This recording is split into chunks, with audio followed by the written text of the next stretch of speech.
Tonight, we're looking at the economic side of immigration. Oklahoma benefits from immigrant business owners and workers in more ways than one. News 4's Nick Camper tells us how newcomers boost the state's economy and how they can continue to help in worker shortages. Nick.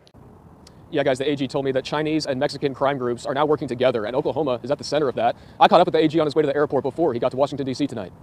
Today, Oklahoma Attorney General Gentner Drummond joined a 23-state lawsuit claiming the Biden administration is creating a crisis on the border. KOCO's Abigail Ogle is here now in studios with details of the suit. Abby, so what are they saying is the problem with the current policy? New at 10 o'clock, major ICE operation out of North Texas and Oklahoma has now ended with 49 arrests. 40 of those we're told arrested were from North Texas. ICE officials say most of them had prior criminal history or some pending charges. They are now in custody tonight awaiting deportation. The Oklahoma Senate will rewrite a bill that would offer illegal immigrants who pay taxes a chance to receive a state driver's license. Refugees who escaped the Taliban and settled here in Oklahoma City are facing some new problems. They were welcome here by the governor and others, but they've been assaulted, and now some having trouble finding affordable places to live. Also new this evening, a staggering number of Oklahomans are waiting to get into public or Section 8 housing. In the meantime, shelters can't do much to help as they're already jam-packed. News 4's Caitlin Ogle breaks down the figures for us. Caitlin.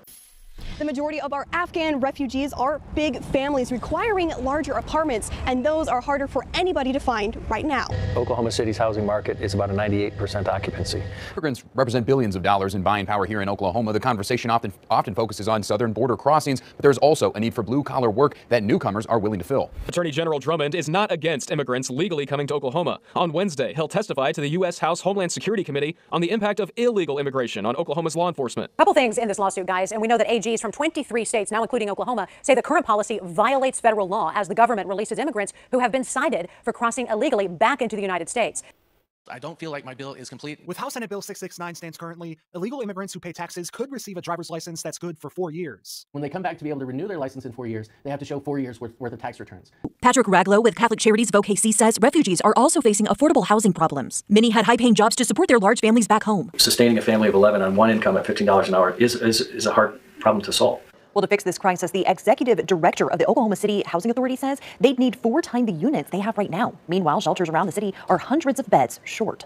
So we have not done enough as a city and as a state in our affordable housing. Catholic Charities says there simply isn't enough housing to go around. 1,000 Afghan refugees fled to Oklahoma City last September. Today, 150 refugees are still living in hotels. Raglow says the families were using federal COVID-19 dollars to help pay for rent for 18 months. For many, that money has run out. Now, Catholic Charities have launched Operation Move Out to find them a safe and affordable place to live.